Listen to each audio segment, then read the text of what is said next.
Шрила Прабхупада, он обретал эту уверенность. Он приводит, сначала цитирует письмо своему Шрила Прабхупады, которое он написал своему духовному учителю за месяц, или за 2 недели до его ухода, в котором он спрашивал, каким образом я могу служить вам, так как он в то время находился в семейном укладе жизни, и у него не было такой прямой возможности как-то лично служить духовному учителю. У него в сердце было это желание, и он спрашивал своего духовного учителя, каким образом могу вам служить. И Госвами Махарадж, он объясняет, что это желание служить, это и является семя будущего успеха.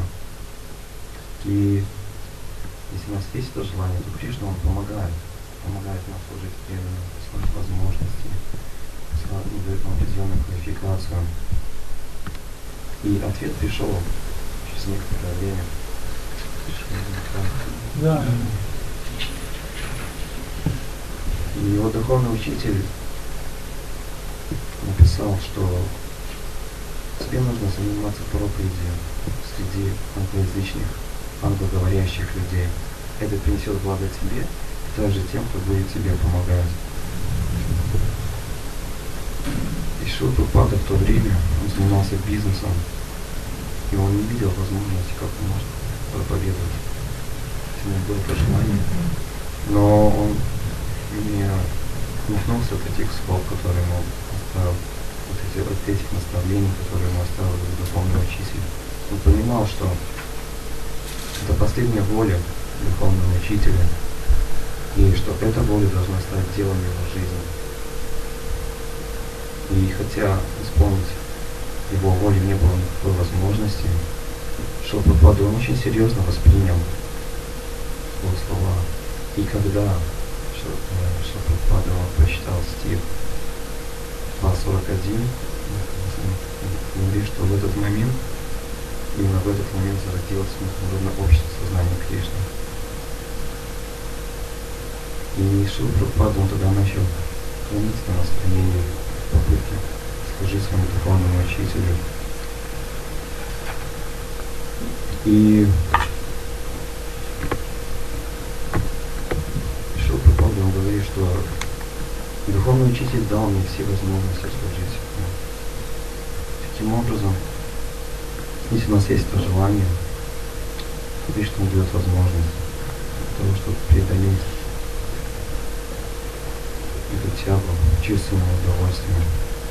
Шрила Прабхупада является таким примером для нас. Он обладал тем устойчивым разумом, когда он приехал в Америку, то, что его окружало, это было в основном то, что никак не является духовным. Все люди того времени, они очень сильно стремились к чувственному наслаждению. Все об этом. Очень было много рекламы, здания, образ жизни, хиппи.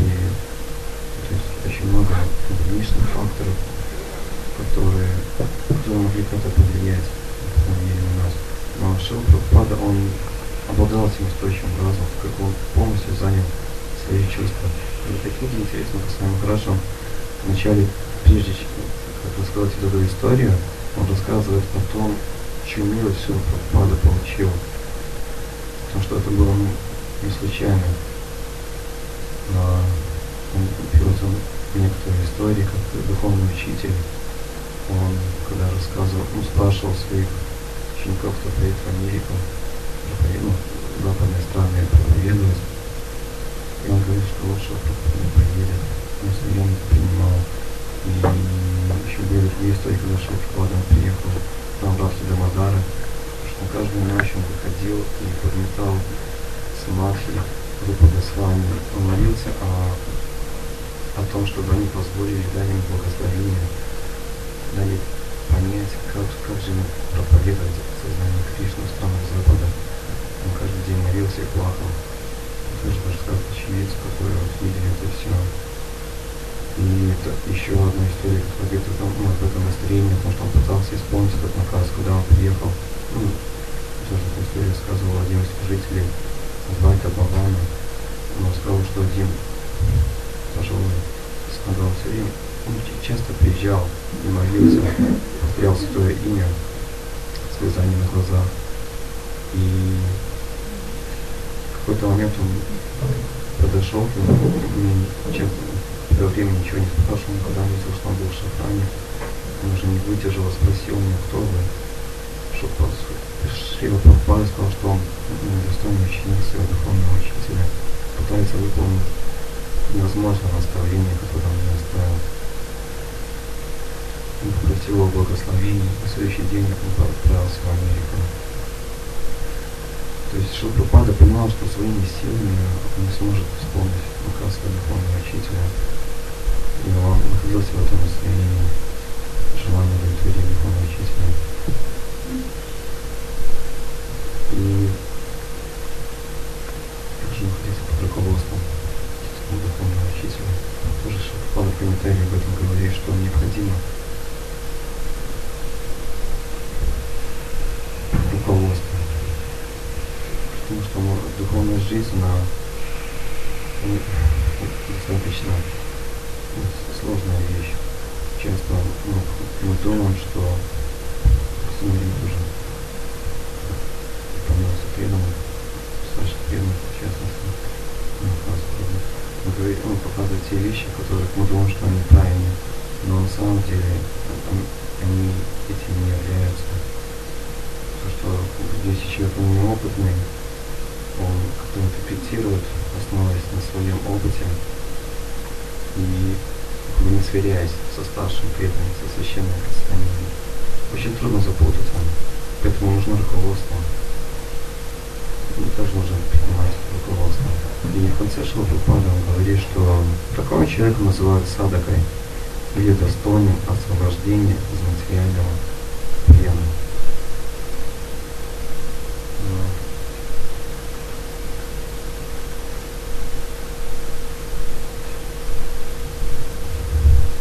Мы с вами являемся садаками, так как для нас духовная деятельность, она еще не является частью нашей жизни.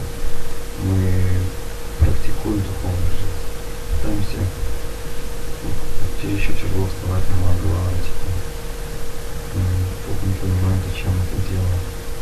То есть все происходит механически. Но садака он пытается осознать эти вещи, вспомнить, кто он есть. И эта практика, мы сегодня тоже рассказывал, что преданный это тот, кто практикует преданное служение. Он живет вместе, повторяет святое имя, общается с преданными, он изучает Шримад Бхагаватам в обществе преданных, выполняет божества. И это то, чем мы занимаемся. Это 5 самых могущественных форм преданного служения, которых Рупа Госвами рассказывает в нектаре преданности. Также вот Рупа Госвами он дает определение, что же такое вайхи бхакти или вот преданное служение. Это служение есть чувство долга, когда человек служит Господу, выполняя волю духовного учителя или следуя указаниям, и он не имеет при этом привязанности к Господу или внутренней потребности служить Ему. У нас нет этой привязанности, мы просто следуем этим правилам, чтобы эту привязанность развить. Как в этом является конечная цель садхана бхакти, бхава. Это начальная ступень любви к Богу. То есть это мы должны практиковать. Также Шрила Прабхупада он создал это общество преданных. Это не просто так, люди там собираются вместе. Они пытаются обрести эту любовь к Богу. То есть достаточно высокая цель. И даже в одном из комментариев Шрила Прабхупада он говорит, что покуда у человека нет этой высшей цели, у него он будет все время неустойчив. Так как в материальном мире нет ничего постоянного, если он фокусируется на тех временных вещах, то он все время беспокоится. И нужно обрести это знание. Знание, оно приходит через служение. Тоже слушал лекцию о том, что хотя мы повторяем Харе Кришна, но мы не знаем смысл Харе Кришна, потому что не занимаемся служением. Многие люди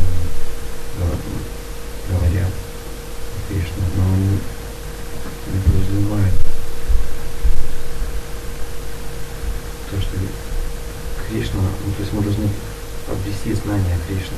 Если мы не знаем, к кому обращаемся, а будет проблема. Мы не сможем достичь этой цели. Не знаю, было одно стихотворение от духовного учителя, и он рассказывает об этом пути, как живое существо, оно возвращается домой к Богу, через что оно проходит, и как оно достигает своей конечной цели. Позвольте, немножко думаю, может, страницу, я прочитаю, можно что-то сказать. Называется «Город Кришны». Пойдемте же в город Кришны, там мы сможем дышать свободно. Он слезы наши осушит и раны наши залечит. Пойдемте же в город Кришны, мы ему обо всем расскажем. Ты знаешь, как долго шел я, как путь был тяжек и длинный. Сколько раз я в пути спотыкался, сколько раз я падал и плакал. Сколько гор и лесов дремучих на дороге моей вставали. То собаки за мной бежали, то люди злые гнались. Сколько раз я хотел развернуться и в обратно пуститься в путь. Ты не дал мне этого сделать, то гонцов присылал с доброй вестью. Кришна ждет тебя в своем доме, потерпи, немного осталось. Или сам шептал мне на ухо: не горюй, пройдет твое горе, все пройдет, только я останусь. Так, куда же ты без меня? Поводырь мой, святое имя, вел меня по этой дороге. Вместе с ним я взбирался на горы, проходил сквозь лесные чащи. Поводырь мой, святое имя, жалоб глупых моих не слушал. Иногда из походной бляги утолял мою вечную жажду, или к врачу заставлял приникнуть, или раны мои врачевал. Путь окончился так внезапно. Город твой предстал моим взором. Я тебя у ворот увидел, и друзей веселых твоих. Я чуть-чуть растерялся сначала, что мне делать с грязью дорожной, но и тут ты пришел на помощь. Слезы смыли дорожную грязь. Спасибо за это, Кришна. Спасибо, что ждал так долго. Ну скажи, почему дорога, что ведет тебе, так трудна? Горы зависти, реки злобы, вожделение в темной чаще, миражи гордыни в пустыне, непролазные страха рвы. Улыбается молча Кришна, и к груди меня прижимает. Из глаз, как колодец глубокий, тихо катятся крупные слезы. Отражается в слезах солнце, знает он, что ответ неизвестен. Только сердце в груди его бьется, как набат колокольный. Сам придумал ты эти горы, насадил сам глухие чащи, вырыл рвы и пустыни создал, лишь бы быть от меня подальше. Но пойдемте же в город Кришны, где мы будем играть, как дети, где мы будем дышать свободно, где не будет страха и боли. Пойдемте же в город Кришны, где мы будем сцепление с ним. Прижмет нас к самому сердцу, и мы будем смеяться сквозь слезы, обливаться слезами счастья на его широкой груди. Вернемся же в город Кришны, где люди свободно дышат, где солнце доброе светит, где люди играют, как дети, где ветры теплые дуют. Еще раз почитаем все. Поэтому, о могучерукий Арджуна, тот, кто отстранил свои чувства от объектов чувств, несомненно обладает устойчивым разумом.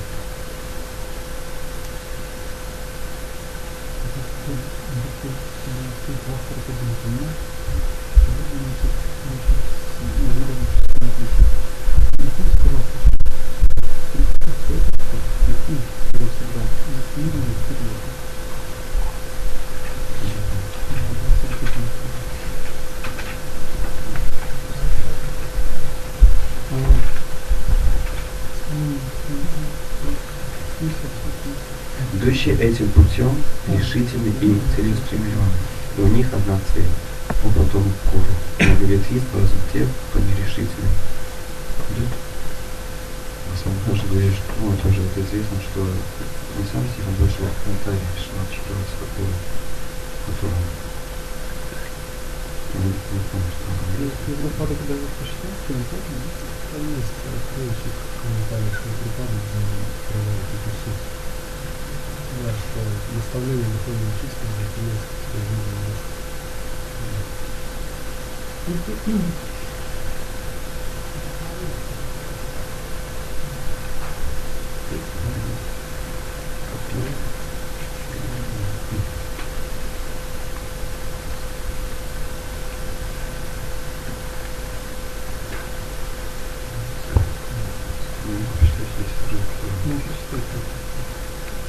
Ну, главное, что Прабхупада говорил, что чтение этого комментария к 41 стиху 2 главы Гиты стало поворотным моментом в его жизни. Именно в тот момент зародилось международное общество сознания Кришны. Именно тогда возникло желание, на которое не мог не откликнуться Кришна. Шрила Прабхупада продолжает, развивающее сердце смирения. Если желание появилось. А читание? Ох, примерно. Кришна лучше всего подобно руководству духовного учителя истинно отместителя Господа, который знает наклонности и способности своего ученика и всегда может раскрыть правильный дух сознания Кришны. Поэтому, чтобы владеть наукой сознания Кришны, надо действовать с решимостью и беспрекословно подчиняться представителю Кришны, духовному учителю, считая его указания миссией своей жизни. Вот такой ключ, который Шрила содержал в девизе. Незнание почти такой вера, да, что я установил эту миссию на жизнь. Конечная цель, середина, начало конечная жизнь. Здесь дальше идет, что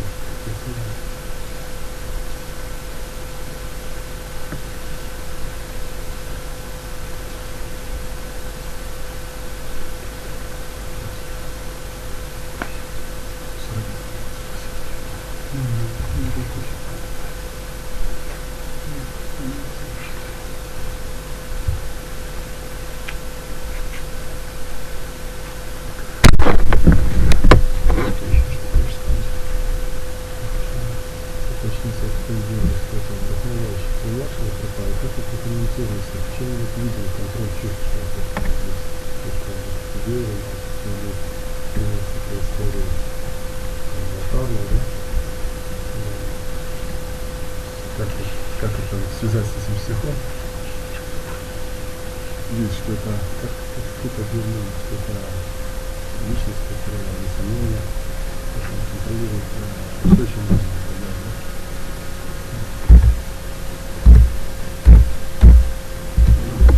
Он сказал, что когда эти люди зашли, они видели его, как бы не заметили ничего такого. Просто там пожилой человек сидит, там кушает, они ушли. И вот в комментарии Шрилы Прабхупады я тоже ситуацию, он сказал, что эти люди не понимают такие планы. Просто читанием нет увидеть план Шрилы Прабхупады. Шрила Прабхупада, он понимал эти планы Господа. Он, не знаю, как в этот момент понимал. Я понимаю, что он уже понимал, что нужно было делать в этом мире. И он да, ну, там известная история, когда тоже когда приехал уже в Америку, он там сидел в парке, к нему там подошел один мужчина, он ему рассказывал, что у него очень какая тысячи последователей. На тот момент он просто был там, стариком. Но он уже там такое время разделяет меня от этого. И также ну, в этой истории вот эта уверенность, она, ну, как бы, можно так явно проявляется. Говорю, что именно в этих планах, что Господь читание, очень большие планы, большие планы, что они со временем проявляются. Потому что эти люди, они еще не видят зрение, иногда духовное зрение, просто сильно тело. Точно так же может быть. Вот мы не видим конца этим. У нас время, что передается. Физически люди мы зашли просто ничего не делали. Нашел потом готовил такие, как было даже предсказание. Когда наш падре родился, стол, он сказал, что он бросился от какого-то проекта, который остался в храме. То есть, наш падре был освобожден личностью, он не знал, чем это занимается. Он показывал пример, как это можно сделать, как нужно находиться. Чтобы Господь читание использовал нас, как инструмент, для исполнения своей миссии, своих планов. Вот уже можно сделать с нашей жизнью сейчас. Я тоже часто замечаю, когда желание «я хочу», ты пытаешься, не пытаешься удовлетворить, а вот принимаешь то, что приходит свыше, руководство старших преданных, те преданные, которые тебя окружают, да, Господь на тебя понимает, окружает, дает возможность служить. А когда просто вот это желание что-то там сделать, куда-то уехать или что-то там, какие-то желания находятся в голове, то в этот момент Господь не может чувствовать. Господь от нас уже преданно, активно заниматься служением, которое нам влияет. Чтобы он был этим чистым инструментом.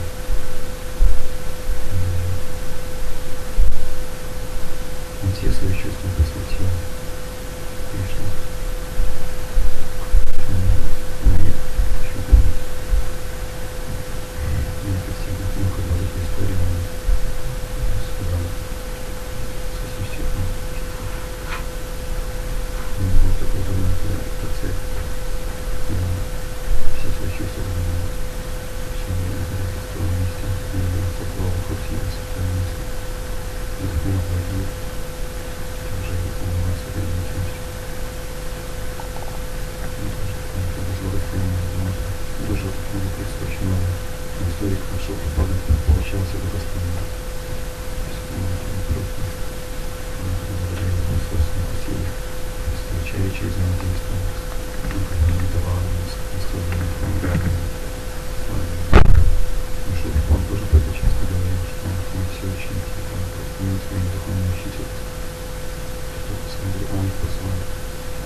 Неделю, 5 дней, день, 5 дней в неделю они усердно работают, чтобы удовлетворить свои чувства, а на выходных они удовлетворяют свои чувства, потом тыкаются это, соответственно, это каждый раз. И в какой-то момент они, сами видят, и социальное сознание, и пытаются это делать. Но так они будут крутиться. Это нужно делать. Личности, которые они находятся под влиянием своего эмоционального сознания. Нужен какой-нибудь учитель или тот человек, который связан, учитель, который может поднять его. То есть, если он так будет превратиться в гнев, то ничего не поведет. Чтобы подняться этим тем временем. Потому что наслаждение и отречение от этих наслаждений это то, что будет в этом тем временем. И чтобы это опровергнуть нужно, чтобы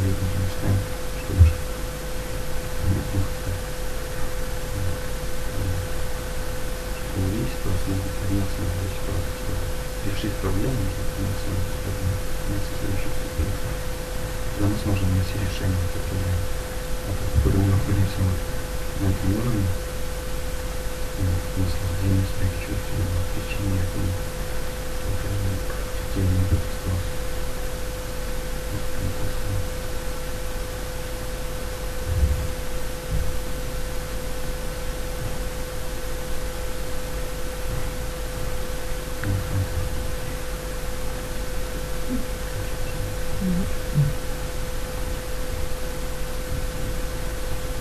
Чувство удовольствия не касается.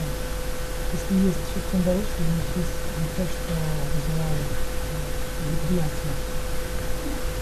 То есть чувство удовольствия находится в пределах внутренности материального мира, они находятся в телах этого мало. И если человек так или иначе фиксирует свою Кришну, что является трансцендентным по отношению к реальной божественности, то он, естественно, нужно пониматься божественностью. И, соответственно, он избавляется от этого желания быть свои чувства. То есть он способен контролировать свои чувства. Эта способность происходит благодаря тому, что человек фиксирует свое сознание на Кришне на исполнении самой заветной цели. И вот, допустим, в этом примере с Шрила Прабхупадой, то, что Шрила Прабхупада, он на самом деле понимал, что он всегда помнил Кришну со мной. То есть не было времени в жизни, когда он забывал Кришну. Кришна был для Шрилы Прабхупады не чем-то мирожом, чем-то таким, чего он должен еще достичь, обрести. Он уже обладал, у него уже было в сердце Кришна уже сидел в его сердце, и он всегда поклонялся Кришне. И поэтому для Шрилы Прабхупады не было сложным, то есть материальные объекты не выводили его из равновесия. Его ум был абсолютно, его разум был абсолютно тверд, и он зафиксирован был на исполнении миссии духовного учителя. Именно поэтому Шрила Прабхупада смог, невзирая на все трудности, он пошел до конца, и он довел до конца своих движения. То есть все, что делал Шрила Прабхупада, он проводил до конца, он никогда не оставлял это. Ни одно слово Шрила Прабхупады, ни одно его движение, ни одно его начинание не заканчивалось неудачно. Все, что делал Шрила Прабхупада, оно всегда приводило к логическому концу. Потому что во все он вкладывал сознание Кришны. То есть это означает, что это была полнота. То есть во всем, что делал Прабхупада, это была полнота. И она была с самого начала, потому что Кришна был с самого начала. Поэтому Прабхупада необычная личность, Прабхупада это личность, которая пришла уже не вот эту любовь, эту привязанность к Кришне. И этот пример, он именно такой яркий такой маяк на нас, что мы можем также понять, что если мы хотим преодолеть эту двойственность, то мы должны постоянно дышать в кришнскую энергию, должны постоянно восприятаться в понимании. В любой ситуации мы должны всегда восприятаться в понимании Господа. Харе Кришна, Харе Кришна, Кришна Кришна, Харе Харе, Харе Рама, Рама Рама, Харе Харе. Бывает иногда утром, например, очень трудно проснуться. Тут я тебе примеры читаю. И на своем личном опыте я знаю, что как только я начинаю воспевать Харе Кришна, Харе Кришна, Кришна Кришна, Харе Харе, Харе Рама, Рама Рама, сразу вот эта вот наша, вот эта моя сонливость, вот эта неуверенность, вставать или не вставать, или что-то еще, все это, все сомнения, которые есть в уме, сразу рассеиваются. Ты понимаешь, что все, пришло время вставать. Единственное, что нужно включать эту мантру, нужно включать вовремя эту мантру, постоянно нужно по мантру переключать. Вот. И также в любом деле, в любом начине, чем мы не заниматься, можно всегда несколько Кришна мантры. Мы должны всегда помнить, ради кого мы это делаем, мы должны держать Кришну в своем уме, в центре нашего внимания. Вот. И что еще очень интересно, что Бхагавад-гита говорит, что есть, мы должны видеть, все видеть через призму 5 составляющих. Это джива, ишвара, практи, кала и карма. Это вот 5 составляющих, которые составляют весь этот материальный мир. И обычный человек, это все эти 5 факторов не слиты в одно. Что-то одно. У него есть как бы его видение в одной плоскости. Но при этом он должен видеть всегда видеть все в связи вот с этими 5 факторами.